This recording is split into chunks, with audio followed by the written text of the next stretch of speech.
Marami nga sana mga idol ang nag-expect na magiging competitive ang Los Angeles Clippers ngayong taon matapos silang gumawa ng napakalalaking move. Subalit imbis na umangat sa standings, bagsak sila sa ilalim ng Western Conference sa pagkatalo ng 9 na beses sa huling 10 laro.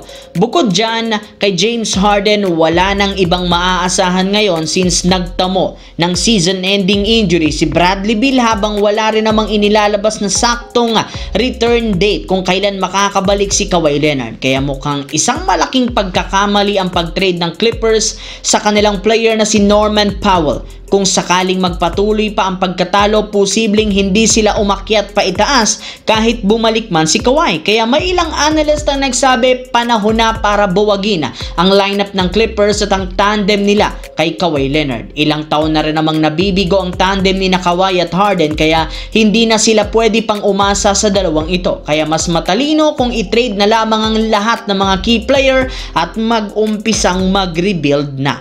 Samantala, dito naman, habang nasa bakasyon ng lahat ng mga lalaro ng Los Angeles Lakers, busy rin naman ang front office sa paglinis at pagsasaayos ng organisasyon at inumpisahan nila ito sa pagtanggal sa ilang mga miyembro ng team. Ayon sa ibinulgar ni Dave McMenamy ng ESPN, kabilang sa mga tinanggal o sinisante ngayong araw ng Lakers ang ilan sa mga scouting personnel kagaya ni Zion Buss, Aaron Jackson, Moses Zapata at si Can Pellister. Paalala lamang mga idol, hindi nga nagkakagulo ang Lakers dahil sa ginawa nila ngayong araw ng bagong team owner na si Mark Walter. Bagkus isa ito sa mga paraan para mas mapaganda ang front office at ang kanilang organisasyon. Para nga sa mga hindi dyan nakakaalam, si Mark Walter nga ang isa sa pinakamagaling na team owner ngayon sa pag-pull off at pagkuha niya sa ilan sa malalaking pangalan sa sports. Kaya dahil nga sa ginawang ito ngayong araw, seryoso na sila